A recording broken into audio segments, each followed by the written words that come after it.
Assalamu alaikum wa rahmatullah.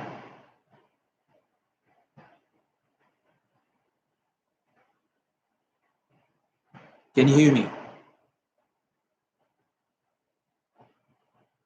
Audio, video, all is well. جميل. طيب. بسم الله الرحمن الرحيم. الحمد لله رب العالمين. والصلاة والسلام على أشرف المرسلين سيدنا محمد وعلى آله وصحبه أجمعين وبعد.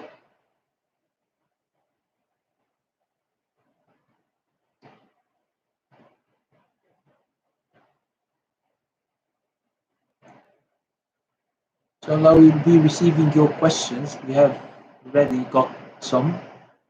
This is the lot, more than what I expect. I'm trying, inshallah, to answer all of them. Let's start with, in regard of da'wah, which one should we? These are,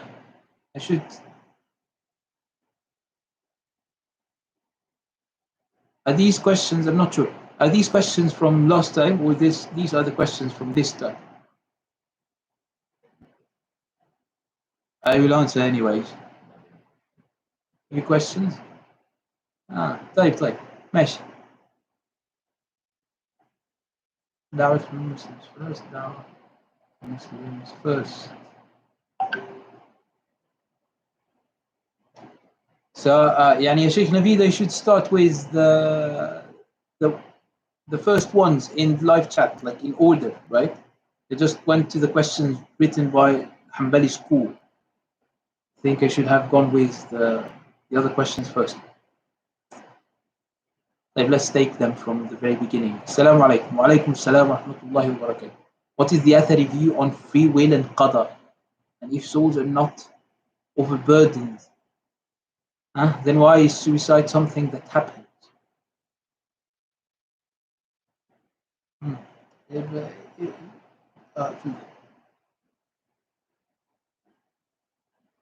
The Athari view on free will and qadar, the real Athari view is that this is a closed door with a lost key.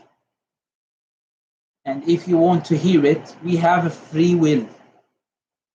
And things are preordained. خلاص? How?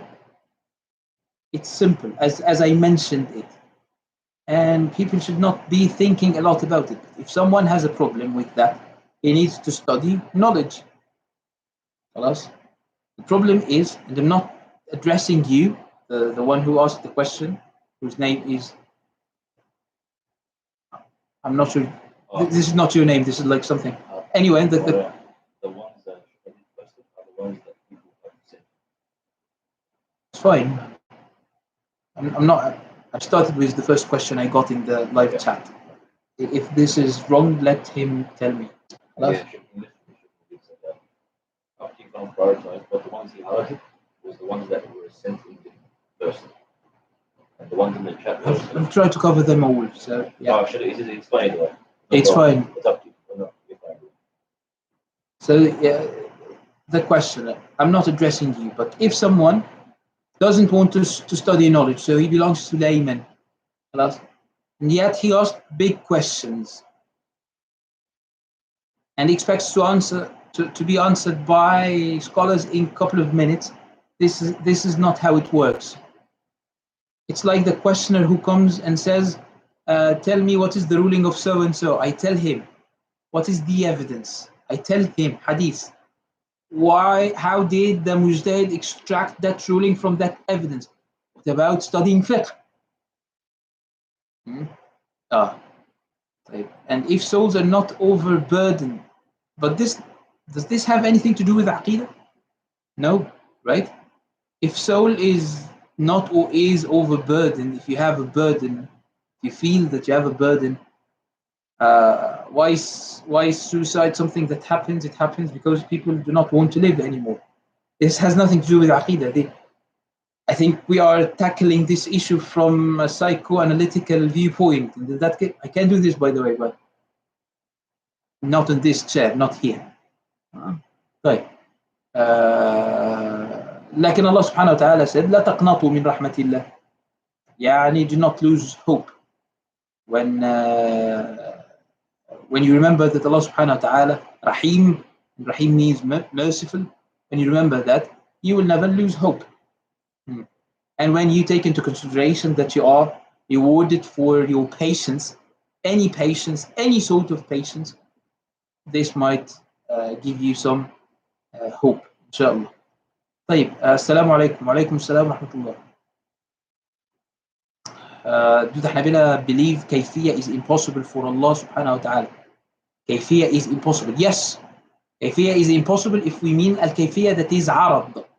الكيفية that scholars of الكلام خلاص talk about. الكيفية that you study in علم المقولات. Yes, this is impossible for Allah subhanahu wa ta'ala.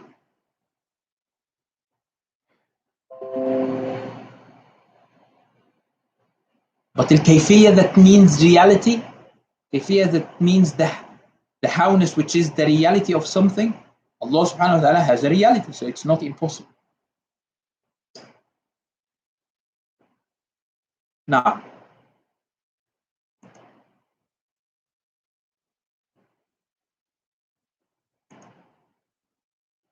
ماشي. Question on behalf of my family member.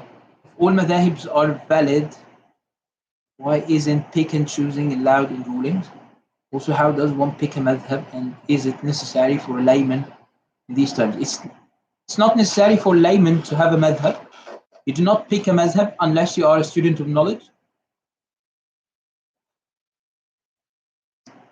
All the madhahib are fine and they are all from Rasulullah sallallahu alayhi wa sallam. وَكُلُّهُم مِّن رَسُولِ اللَّهِ مُلْتَمِسٌ.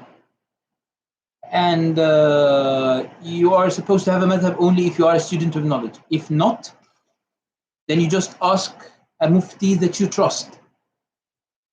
And mufti in that context has a metaphorical meaning, and the intended meaning of a mufti in the sentence that I mentioned is metaphorical. Because the real mufti is a mujtahid, like Ahmad wa Shafi'i wa Malik wa Abi Hanifa. But you ask someone who is knowledgeable, and they do not mean students of knowledge, I mean scholars, mashayikh who follow certain madhab. If you are a layman, then you do not have a madhab, and your madhab is the madhab of your mufti, the one you ask.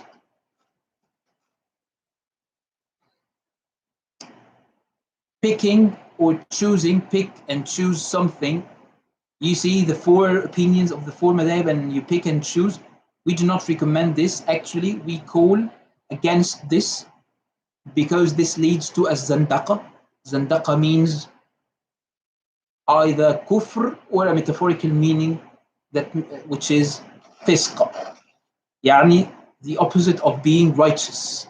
So it gets you away from the levels of the righteous. Why? Because you will see four positions or more and you will pick the easiest regardless of any conditions, regardless of any criteria or a methodology. That's why we ask you to go and ask a mufti. Usually a good mufti will never give you his or her, it's his or her, if there is a female mufti. And it's possible. Actually, a lot of Hanabila had female scholars. A lot of Hanabila students, Hanabila scholars, whom we read their biographies, they had female scholars. طيب. So you need to ask someone, and the good mufti will just refer you to another in order to give you or get you an easier madhab. And this is what Ahmad radiallahu anhu did. Ahmad used to be asked a lot of questions, and he sometimes did that. He would tell the questioner, do you know the circle of Al-Kufiyin, people of Al-Kufa, people who came from Al-Kufa? They belong to a different madhab. Most probably they followed Abu Hanifa. And he would tell them, yeah, go there, ask them the question, because if I give you my answer, it might be difficult for you. But do not pick and choose. all by yourself. It's not necessary for a lay. Wa alaikum assalam wa rahmatullahi wa barakatuh.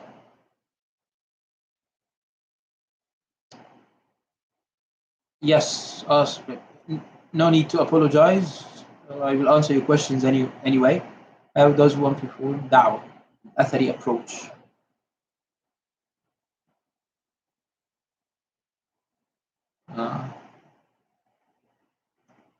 طيب. Yeah, my opinion on this issue might not be really might not be appealing. خلاص? People do not like my position when it comes to such an issue. Do not do da'wah, please. Please stop doing da'wah. Study knowledge, become a scholar, do da'wah all the way. Become an advanced student of knowledge and do da'wah. Ask for permission and do da'wah. Da'wah is not an everyday activity that everyone is supposed to do. This is said only by people who were not permitted to do da'wah and take it all from books of preaching. They just read books like authored by contemporary people, or not even authored by contemporary people, just books of hadith. Yani it doesn't tell you how to do da'wah, it just gives you a hadith and he does some ijtihad on that hadith and he will just come up with something. So please stop doing da'wah. Da'wah is for qualified people. I just want to remind you of how things were before our times. Back then, you had two types of people, scholars and laymen. Laymen, some of them didn't have jobs, but they knew and they failed in studying knowledge. Those who fail in studying knowledge, they start going to the masajid. And they sit after the prayers preaching by sometimes fabricating hadith, sometimes narrating a fabricated hadith, sometimes mentioning a fabricated hadith. Mentioning, this is worse, he doesn't even have an isnad. Sometimes by other things. Those would be called al-qussas, storytellers. Not a scholar, not a student of knowledge, a failure. And he doesn't have a job. So when he finishes after the prayer, people would really like what he said, it's stories, and they would give him some money, some charity. You as a da'iyah nowadays, without being qualified, without studying knowledge, you sound like that person. Only that you live in a different time in which people appreciate what you do, in which you can become very famous, in which you can get paid a lot of money for what you do, and this is your easy way to the hellfire. May Allah subhanahu wa ta'ala protect you. No one would ask you about what you do nowadays, but on the day of judgment will be a lot of questions.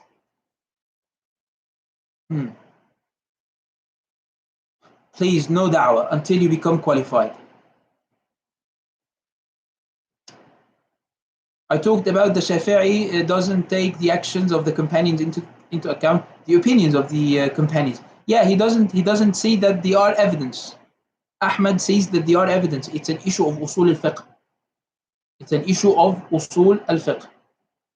The difference between the Hanbali and the Shafi'i schools. خلاص؟ طيب.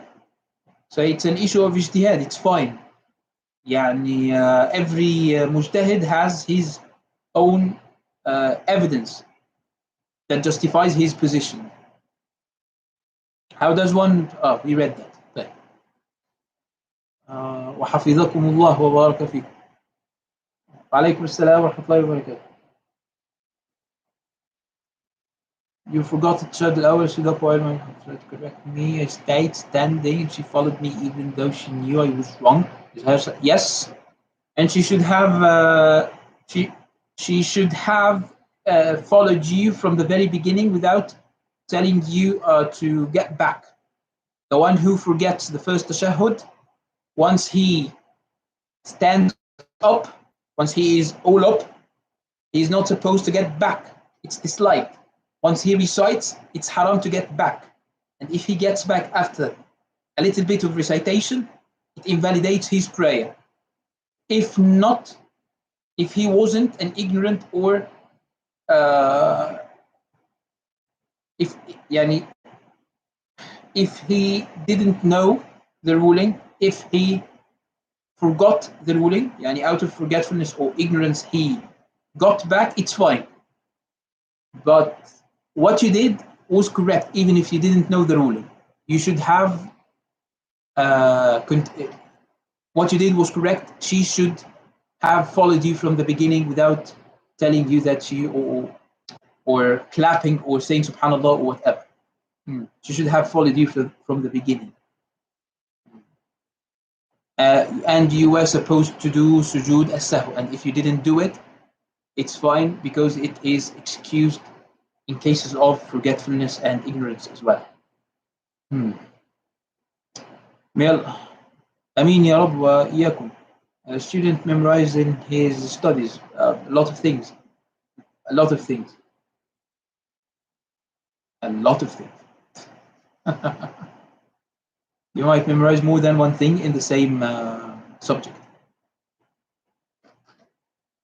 But let me try to benefit people from that question. The minimum, let's talk about the minimum, right? So we need something in fiqh. طبعا خلاص يعني القرآن, this is يعني this is يعني I shouldn't talk about the Quran, right? So Quran, this is and inshallah easy. After the Quran, خلاص you memorize the Quran.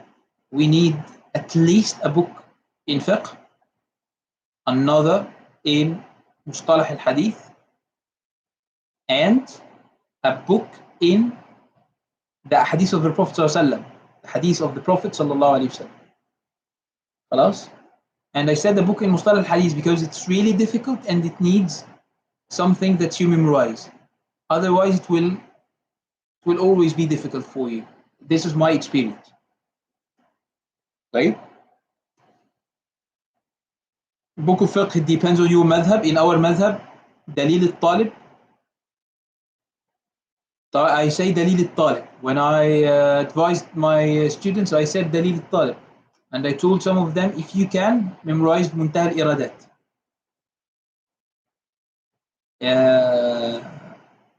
But for yani, because I did it, I memorized muntah al-iradat. And my sheikh memorized the explanation of muntah al-iradat, 6 volumes.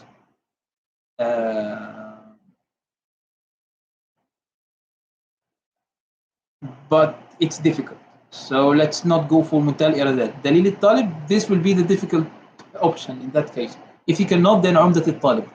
Less than umdat al-talib, yani, we need to work on something. We need to work on your memorization skills first. Maybe you have a problem. Maybe you're not really taking things seriously. Maybe you are still studying, you're busy with studying, and you will memorize later. Yeah, I need to figure it out. مصطلح الحديث يعني if not البيقونية then what? البيقونية 34 verses. 34. In the hadith of the Prophet ﷺ, at least الأربعين نووية, if not 42 hadith.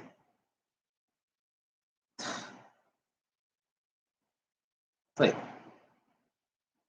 I have a question in regard of da'wah again. Da'wah. Which one should we? يعني والله دعوة. طب I answered this, right? I talked about da'wah. خلاص. Become a scholar.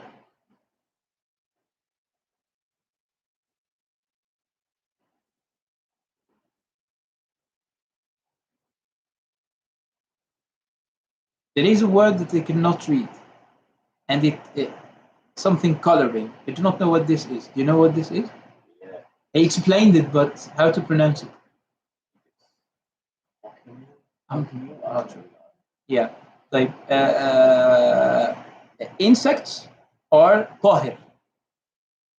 Insects are طاهر because they have no blood in their systems. Some insects might suck your blood, but not in their systems, and they are طاهر.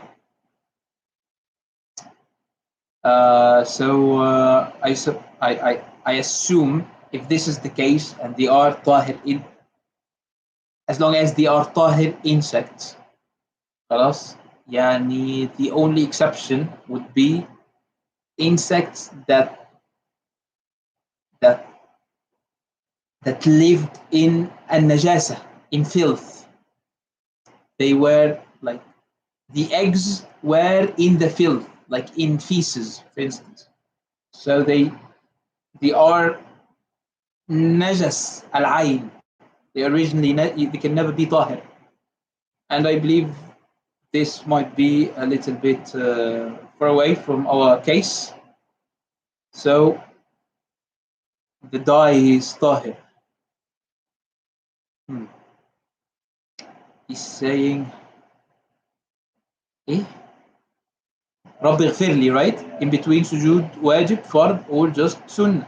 According to the reliable composition of the madhab, it is wajib. The first time is wajib, the second time and the third time is sunnah. Do not increase or do not add more than 3 times of saying Rabbi Ghfirli. تبليغ جماعة بدعة. يعني a group of people cannot be described as bid'ah. You know what? I'm not happy with that question. Why? Because people يعني now it's easy for them to say bid'ah after everything.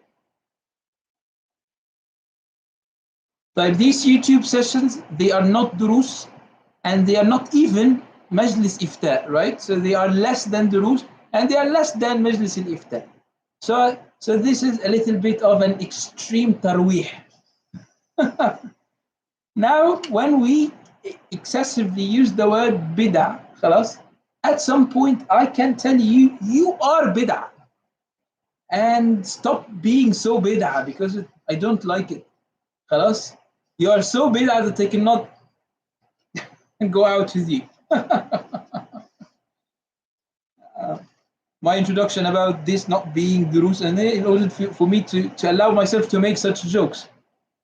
You see, we are not really. I know what you mean. You want to say that what the Tablighi Jama'ah does is bid'ah. Are they Ahlul Bid'ah?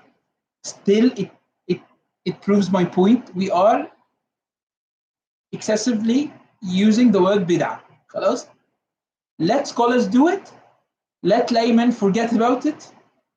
And if scholars warn you against something, follow them. خلاص? And that's it. But if you do not know,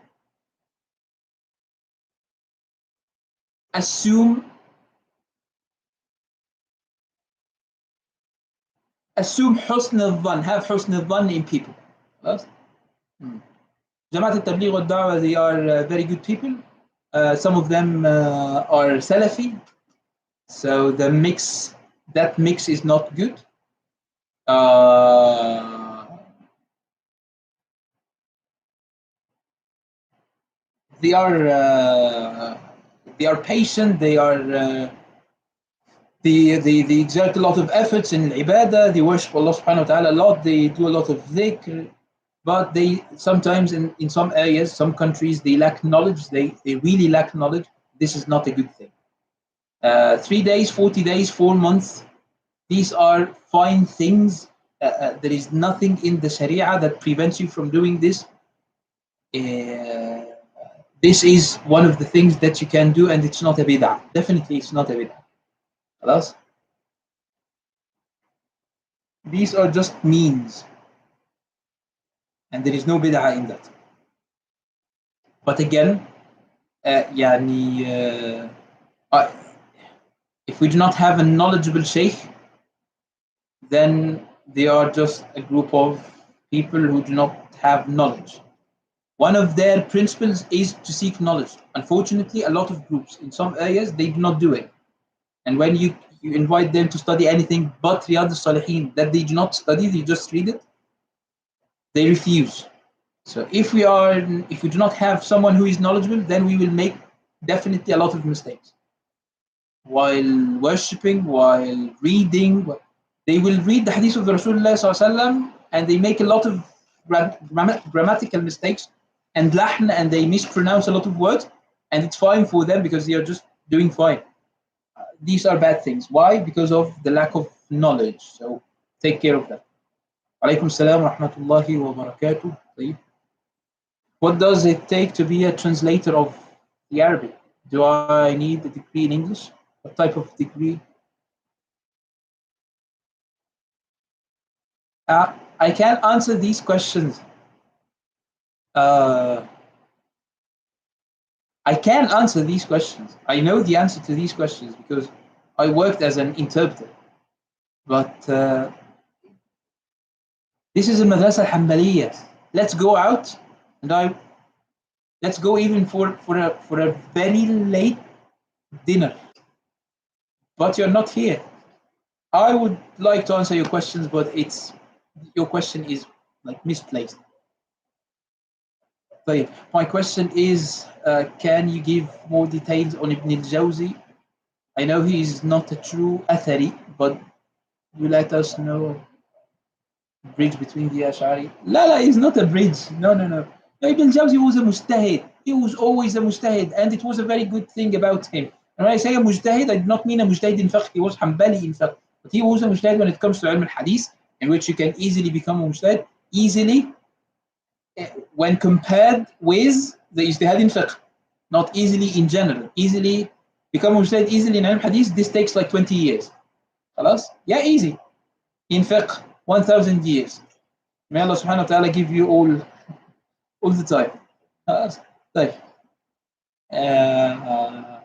So he was a mujtahid in al-aqidah. He was. I do not see him a bridge between al-Athariya and al-Ash'ariya, no. He was just a mujtahid, and he had some Athari positions, and he had some Ash'ari positions, and he had some positions of his own. He didn't belong to anyone. The Ash'ariya like him because he rejected some of the Hanabila who caused a lot of problems by their opinions and positions. And the Ash'ariya didn't want those Hanabila to be viewed as Ahl Sunnah wal Jama'ah. So they said, here is a Hanbali who said so and so about the Hanabila. They didn't really take into consideration the rest of his book. Or they did take it into consideration, but they just overlooked these parts when they talk about him. Anyways, this is not. He was a great Imam, he was a great Professor, a great Muhaddith. His books like Sayyid al-Khatir and other books were really good, very good books. Most of Ibn al-Jawzi's books should be read or studied. Some of them should be studied, some of them should be read. It got really down. You missed the last question. Where are we? صح؟ طيب. ماشي. Is it true Abdul Qadir Jilani was what? Mujassim, right? Yeah. In his Aqidah, like modern Salafis? Yeah, Shaykh. Sidi Abdul Qadir Jilani was great. La. You just do not. If you know who Abdul Qadir Jilani was, you just. La. La, ya. No, the answer is definitely. Abdul Qadir al-Jilani in his Aqidah, he is the greatest munazzih. طيب. ماشي. What is the concept of Sadd al-Zari'ah? Is it something has a probability of making you slip into haram? Right. I remember this question. Sadd al-Zari'ah. What is Sadd al-Zari'ah? It literally means to block the means. Something leads to haram. I block that thing by prohibiting it. So we have evidence in the Sharia that this is evidence. We see Allah subhanahu wa ta'ala and the Prophet sallallahu alayhi wa sallam prohibiting, طبعا Allah prohibits, really prohibits the Prophet sallallahu alayhi wa sallam metaphorically does it. Not because they are haram, because they get you to something that is haram. They lead you to something that is haram. Al Hanabila or Al Malikiyyah, in their relied upon positions in Usul al Fiqh, they take Sadd al Dhari'ah into consideration. Shafi'iyya doesn't, for instance. Okay? Doesn't necessarily take it into consideration. They do not have to take it into consideration. They might, but they do not have to. So, if let's say this is the job of a mujtahid, so a layman or a student is not supposed to do this practice, or you do not have the liberty to do this practice on your own, even if you are a student of knowledge. Just follow your madhab. So leave it to the mujtahideen, whether the mujtahid, the ultimate mujtahid of the madhab, like Ahmad bin Hanbal in the Hanbali madhab, or the mujtahideen of the Hanbali madhab. خلاص? This has to be understood.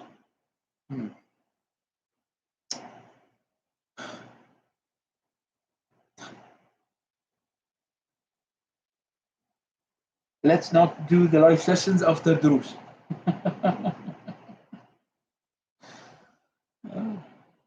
Do you have any water or anything?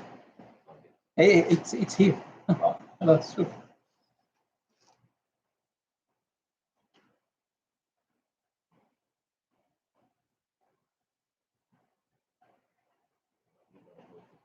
No, not now.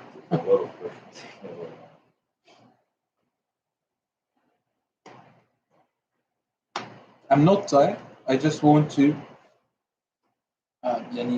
have some rest or talk about al-ilm, not to answer questions. Talking about them is easier.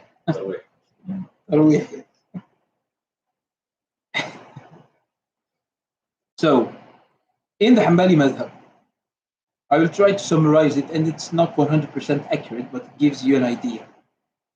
It's like 99% accurate. If something leads certainly to something haram, then it is haram, saddan lid-dhari'ah. If something leads, there is a probability that it leads to haram, then this thing shall be disliked, saddan lid-dhari'ah. If there is a high probability that it leads to haram, then it is the job of al-mujtahid to determine whether this high probability makes us say it's disliked or haram. A high probability that X leads to haram. A high probability. So the mujtahid has two choices based on his ijtihad, not based on his desire. To say it's either haram or disliked. This is the Hanbali position. طبعا we are this is not this I'm not praising al-Hanabila and I'm not criticizing al-Malikiyyah. I'm just trying to compare, to show you by comparison the difference between al-Hanabila and al-Malikiyyah when it comes to Sadd al-Dhari'ah, and we both do Sadd al-Dhari'ah. We are moderate. خلاص? They take it to a different level. When I say moderate, this doesn't mean that I'm praising. I'm just trying to show you where we stand. They go all the way and we stop at some point. خلاص? So they have a wider scale for Sadd al-Dhari'ah. We have a narrow one. I'm not trying to show you that the Hanabila are better or that the Malikiyyah are tighter. No. I'm just telling you that there is a difference. Although we both take Sadd al-Dhari'ah into consideration, we both consider Sadd al-Dhari'ah evidence. The last live you said you are going to discuss the hearing and seeing of the Prophet sallallahu alaihi wasallam. Really? You said so?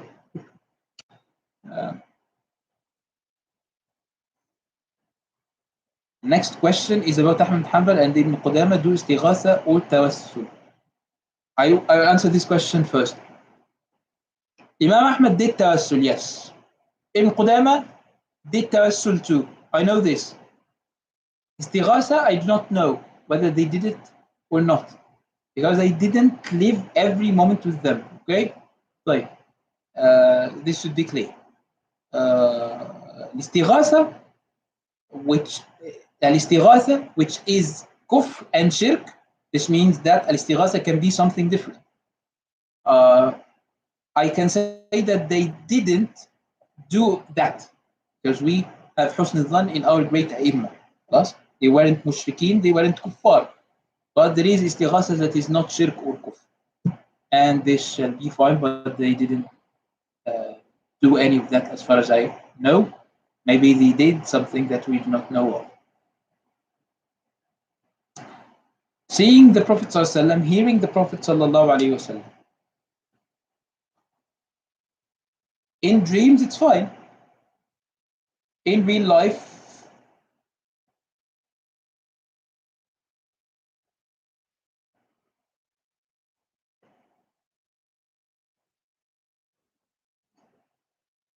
what?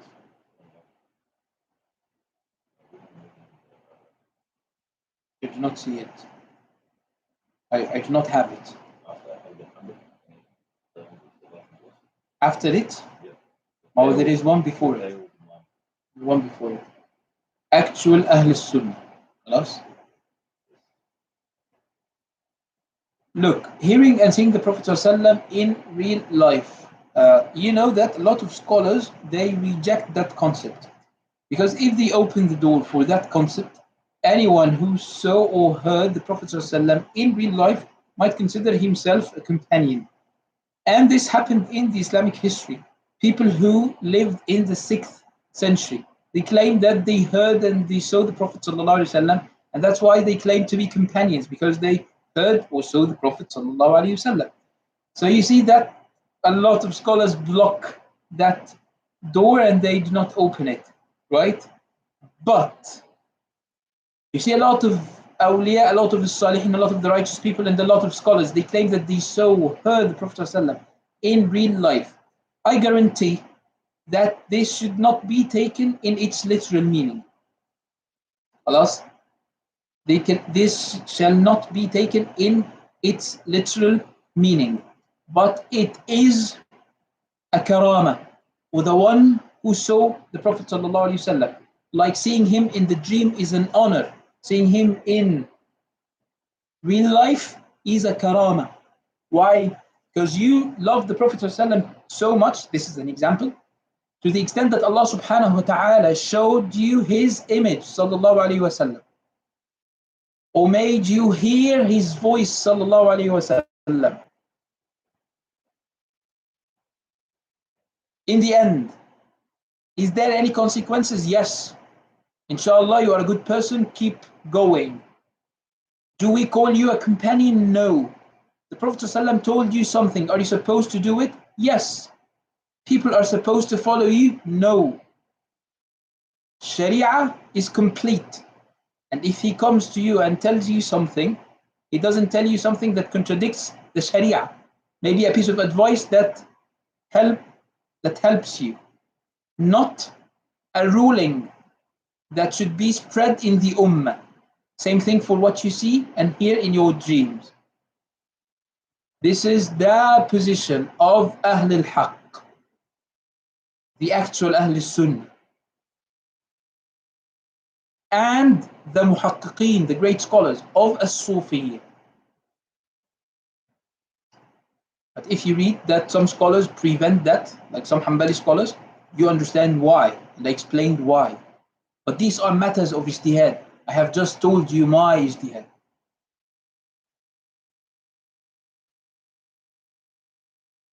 So let's not do what? Let's not say Ibn Uthaymeen said, Fawzan said, let's not do this, right? Why? You would say they are scholars. I would say I am a scholar.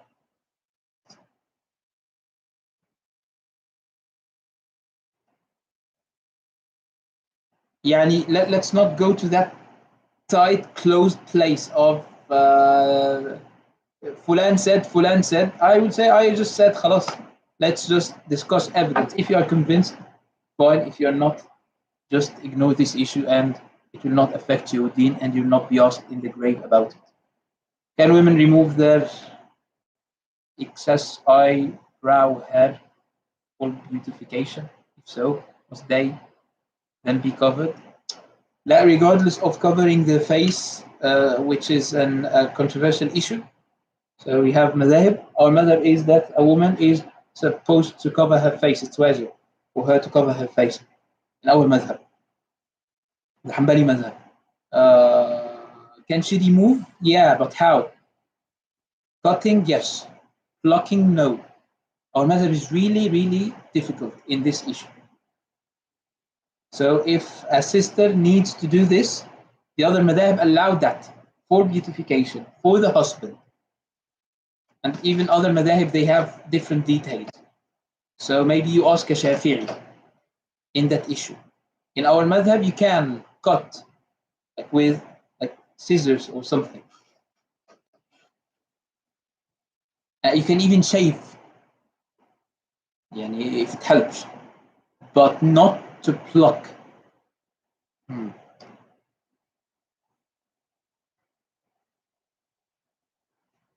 وعليكم السلام ورحمة الله وبركاته. I answered that question. Wakeful visions of the Prophet ﷺ. I feel really happy that I answered questions, so it feels good. I do not have to go through all that. وعليكم السلام. Yeah, Shaykh Muhammad bin Azluz. In the West, we can't pray on time at work or at school due to busy tasks. Due to the fact that we are not allowed to pray at school. Ya Allah. But I met a lot of people from different countries. People are allowed to pray.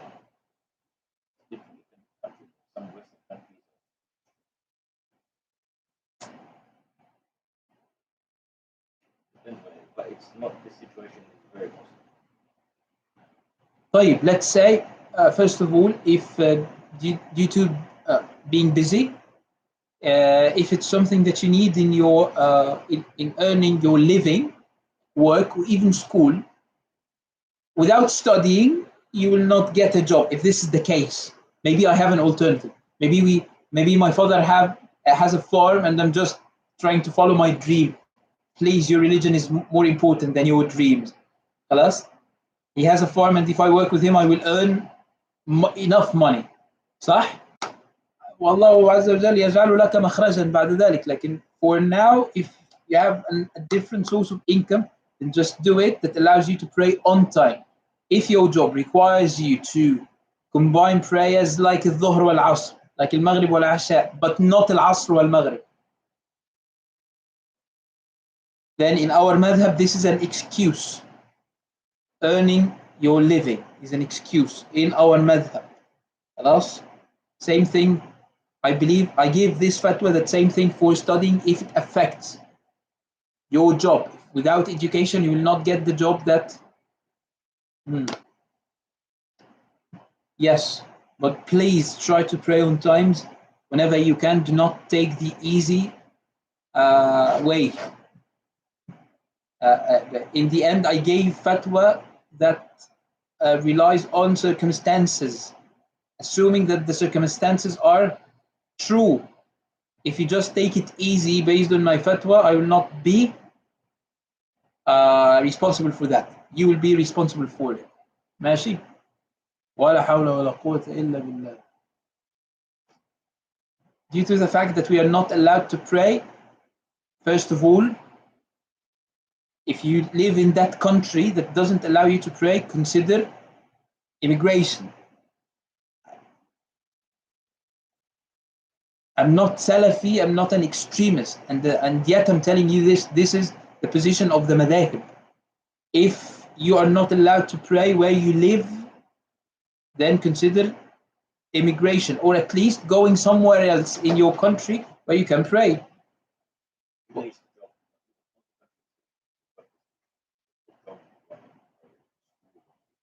countryside. I'm not in country. The place that doesn't let you pray, whether it's your job, school, or whatever. If it's the country, then leave the country. Consider doing this. This is a necessity. You have to do this. You have to do it.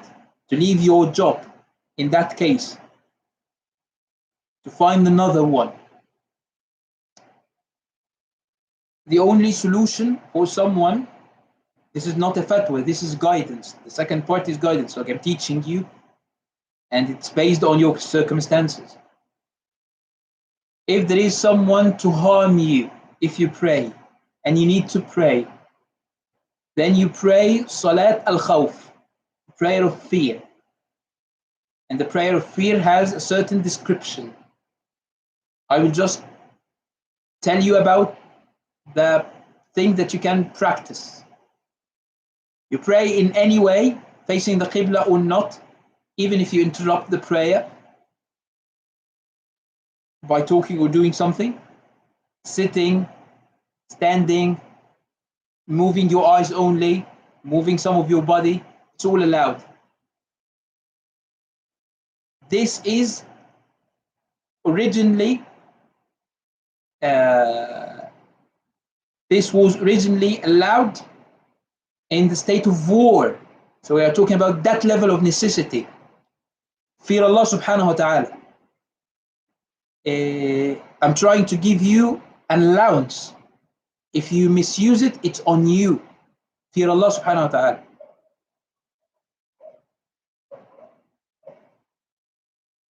Is it permissible in the Hanbali school to combine prayers in this situation? I answered that question. Whether taqdeem or ta'khir, ta'khir is always better than taqdeem if you do not have a preference that makes it easier for you. If taqdeem is easier, then it's better. If ta'khir is easier, then it's better. If both are equally easy, then ta'khir is better. Was there an ijma' of the Salaf on Allah's kalam being harf wa sawt? Did Imam Ash'ari invent a new position against the ijma' with kalam nafsi?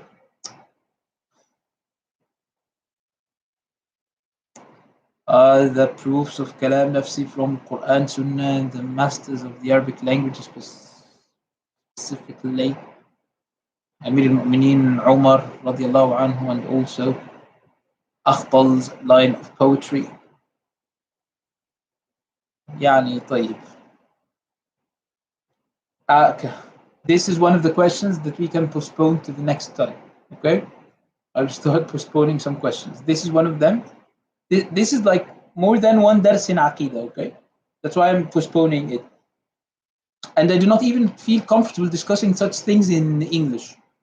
Would you like to discuss it in Arabic? I'm asking the person who asked the question. طيب. ماشي. السلام عليكم. وعليكم السلام ورحمة الله وبركاته. أردت أن أدرس الشرعية. والحمد لله وافقتني أمي، لكن أمكث في الإمارات وأخشى أن تكون مدرسة سلفية، فهل لك علم بذلك؟ لا. answer in Arabic. خلاص. أنا لا أظن أن الإمارات يعني يكثر فيها السلفيون، ولا أعرف كثير شيء عن المدارس الشرعية هناك، فانظر لنفسك شيخا جيدا. والمذهب المعتمد في الإمارات هو المذهب المالكي، فأظن أنه ينبغي أن تدرس المذهب المالكي إذا كنت في الإمارات.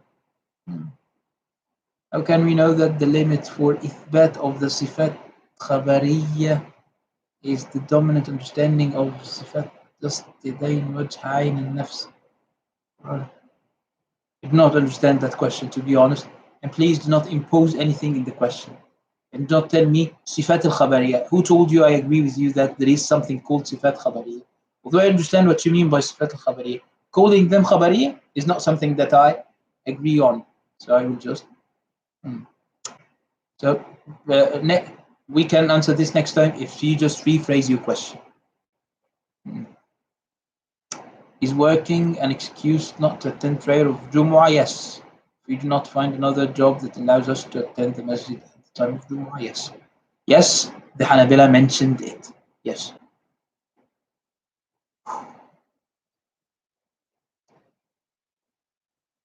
Ibn Matta said Ahmad had three positions on istiwa. One is that is an attribute of the essence, another that it's an action, and the third that it means irtifa' and ulu. Ibn Battah is not really an authentic authority in the Hanbali method. Why did the Hanabila specifically select the first position? A matter of ijtihad when it comes to Ahmad's narrations. Not all of Ahmad's narrations are equally authentic. Is the tashahhud wajib in the Hanbali madhab? Yes, it's wajib. Do the Salafis realize that they addressed the Prophet ﷺ directly in this part of the prayer?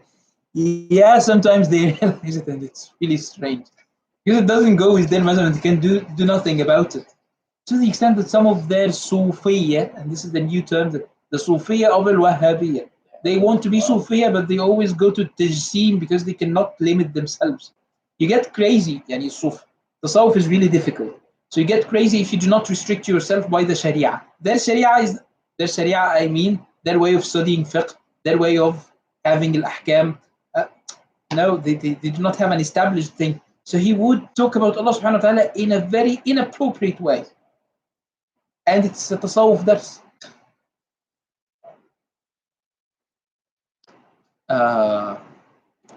Yeah, they rely, yeah. When you say Assalamu alayka ayyuhan nabi, wa rahmatullahi, as if you are facing him, sallallahu alayhi wasallam. Yeah, they know it. Most of them, they know it. Yeah, Maulana. We can we can talk about that later. Did Imam Abu Hanifa rahimahullah ever meet Imam Malik rahimahullah? Yes. Yes. And some scholars authenticated that Abu Hanifa narrated from Malik radiallahu anhuma, narrated from him, and they call it رواية الأكابر عن الأصاغر, because Abu Hanifa أكبر من Malik, الأكابر عن الأصاغر, as if the Shaykh took from his student. Sometimes they call it رواية الأقران because they were both on the same level when it comes to علم الحديث in particular. Although Abu Hanifa was before Malik, or a scholar before Malik when it comes to fiqh.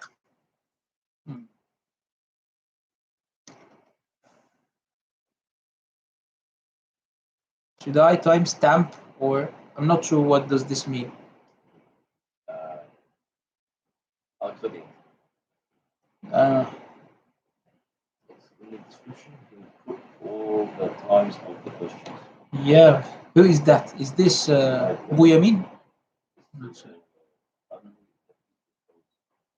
How does the Hanabila reconcile istiwa being an attribute of the essence? Do not say attribute of the essence, attribute of actions. Ya akhi, you are either thinking in an Ash'ari or in a Salafi way to say these things.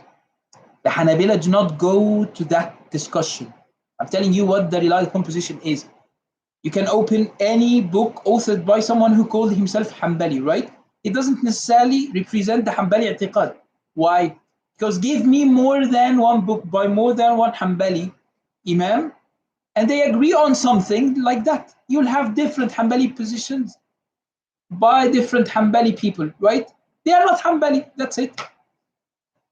But when you find the majority of Hanabila going somewhere, you call this a Hanbali position.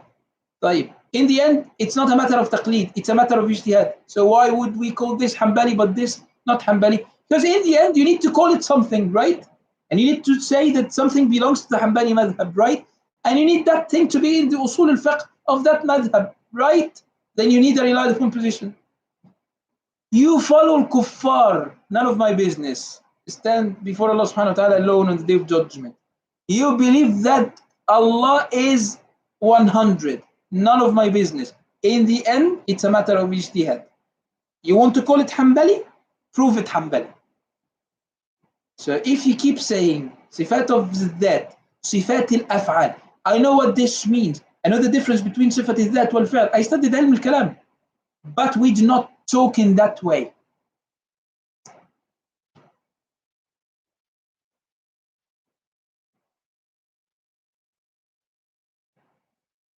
ثم, then in relation to it.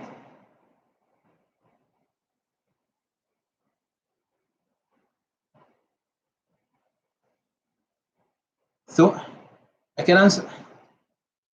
You know, in usul al-fiqh that ثم can be للترتيب, can be للتعقيب, and sometimes it can be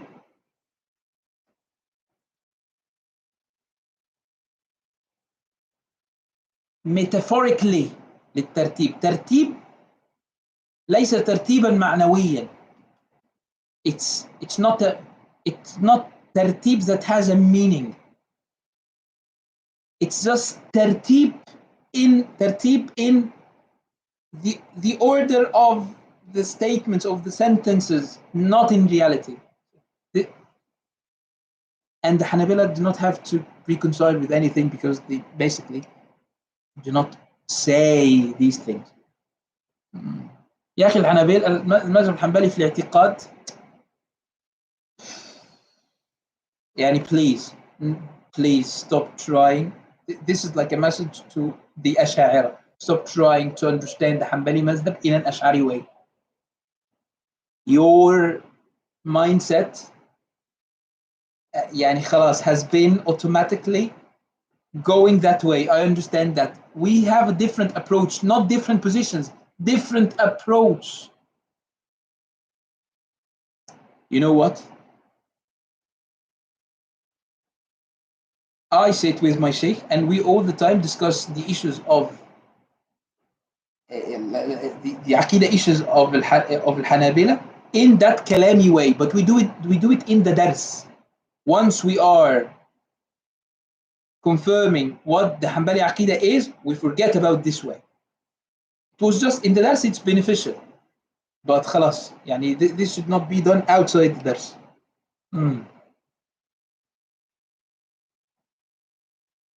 I do not even understand the next question. What is a time connective? As Allah doesn't gain any attributes of the essence. Which is I think it's continuing that first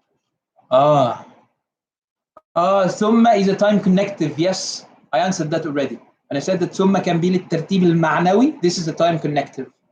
لكن thumma, and this is studied in usul fiqh, can be للترتيب ليس معنويا. ليس ترتيبا معنويا. It's just the tertib of the wording. Yes. Can women use wool in their hair? Whether to extend it or to use it to protect the hair, it's fine. No extensions. Plus. But if no extensions, as long as this wool looks like hair. I'm not familiar with that thing. I've seen some women who like put something like very colorful. It's clear that this is not hair.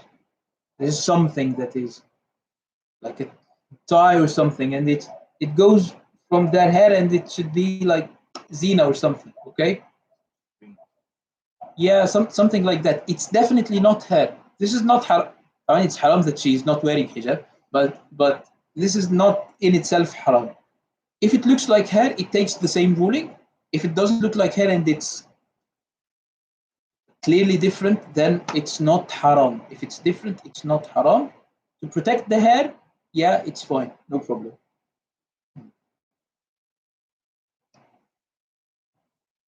For a Maturidi from a Maturidi approach, it makes sense.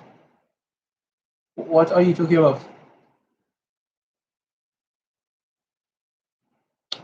I'm not. I think this is the same question. Yeah, I answered that. Yeah.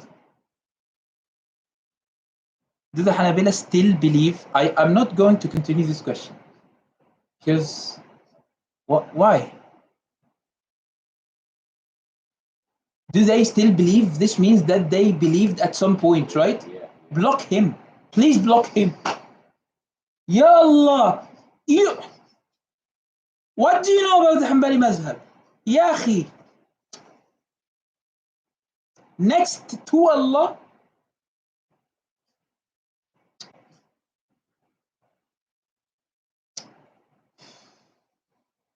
From where do we get those people? Is this الابتلاء of dunya or what? Do they still believe? Look, it's a matter of fact that they believed in the past. You know nothing. What do you know about the Hanbali Madhab? You just came on YouTube and they made you a live session. خلاص. I know about the Hanbali Madhab. I tell you, they always thought that Allah subhanahu wa ta'ala أعوذ بالله. If so, what? Yeah, Mashaykh, please do not come to our YouTube live sessions without watching the session that we gave before about the manners of asking questions.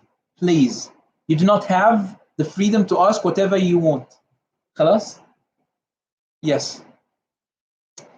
Not only, I believe if you ask questions as such, you're not, first, you're not respecting the manners, and this is a very bad thing, and I'm afraid and I'm not sure that you might be sinful. I need to look into the issue more to find out whether this is a sin or not. And as many scholars said, and I remind you and myself, حسن السؤال نصف العلم. This was said by Shaykh Zarruq. The good question is half of the knowledge. Please. Walaikum assalam wa rahmatullahi wa barakatuh. Have you ever heard of the Indian scholar Imam Ahmad Rida Khan? Yes, definitely. If yes, what is your opinion on him? What I always hear from my shuyukh and what I have always read is that he was a great scholar. خلاص? I heard a couple of rumors, but I'm not sure about them. But our shuyukh, they really respect him. He contributed a lot to the revival of the Sunni madhab in his countries and in other countries. And he fought a lot of bid'ah and a lot of kufri bid'ah.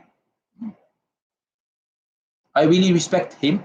If I ever have the chance, I will try to explain his books, but not now, maybe after some years.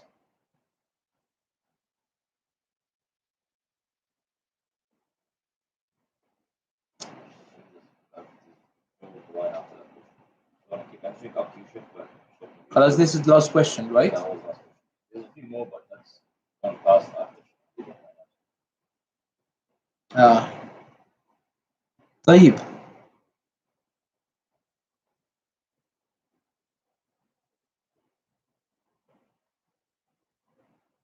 I just saw that some people said that it's allowed to pray at school or whatever, but it's uncomfortable. والله يا شيخ يعني there are some schools where now it's uncomfortable. This is not an excuse to leave the prayer, and you understand this. You understand this. May Allah subhanahu wa ta'ala give you patience, and you know that Allah subhanahu wa ta'ala will double your reward, inshallah, if you follow his commands. But there is no excuse to leave the prayer because it's uncomfortable. Uncomfortable is not enough. Unless we do not agree on the same meaning when we say uncomfortable. Please take this into consideration.